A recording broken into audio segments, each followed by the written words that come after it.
राजस्थान की तस्वीर बार बार बदलने से स्थितियां अजीब सी हो गई हैं। पहले नए जिले बनाए गए थे और फिर उनमें से आधे खत्म कर दिए गए। लोकसभा सदन कब चालू होगा इस पर भी बात करेंगे। सरकार बदलने के बाद 9 जिले और 3 संभागों को निरस्त कर जाने और प्रदेश की प्रशासनिक ढांचा एक बार फिर बदल गया है। वर्तमान में अजब और गजब स्थिति ये है कि जहां जिले नहीं है वहां पर भी कलेक्टर और एसपी लगे हुए हैं। वो क्या कर रहे हैं ये समझ से परे हैं।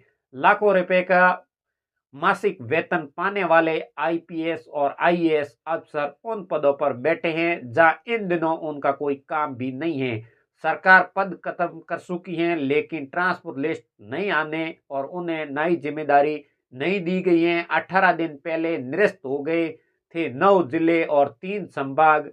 प्रदेश की भजनलाल सरकार ने 28 दिसंबर 2024 को अहम फैसला लेते हुए 9 जिले और 3 संभागों को निरस्त कर दिया गया था।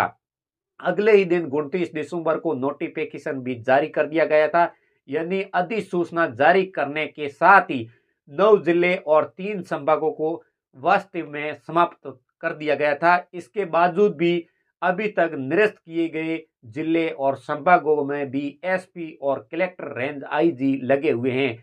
9 जिलों में से 6 जिले में कलेक्टर लगे हुए हैं जबकि एक जिले में एसपी भी लगे हुए हैं।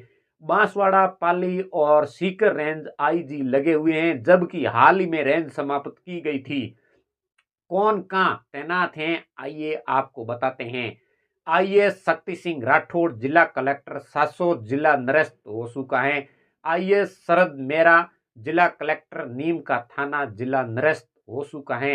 आईएएस डॉक्टर गौरव सैनी जिला कलेक्टर गंगापुरा सिटी जिला निरस्त हो चुका है। आईएएस श्वेता चौहान जिला कलेक्टर केकड़ी जिला निरस्त हो चुका है। आईएएस अवधेश मीणा जिला कलेक्टर अनूपगढ़ जिला निरस्त हो चुका है। आईएएस राजेंद्र सिंह शेखावत जिला कलेक्टर शाहपुरा जिला निरस्त हो चुका है। आईपीएस रमेश मौर्य और एसपी अनूपगढ़ जिला निरस्त हो चुका है।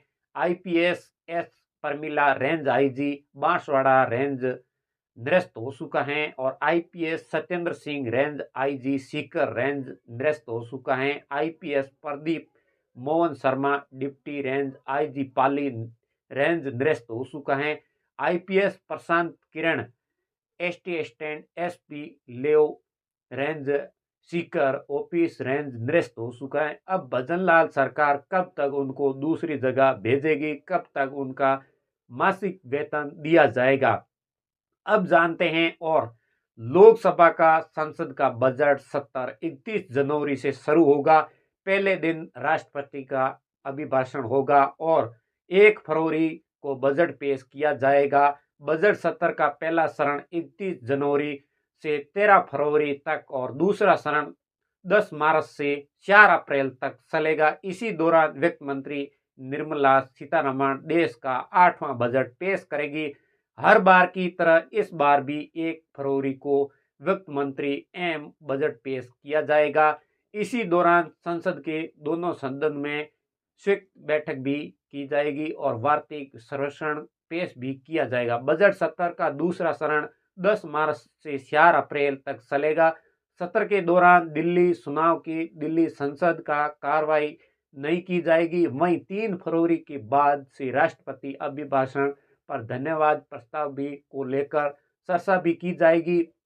मोदी सरकार की तीसरी कार्यकाल का बजट प्रधानमंत्री नरेंद्र मोदी तीसरे कार्यकाल का ये पहला बजट सत्र होगा।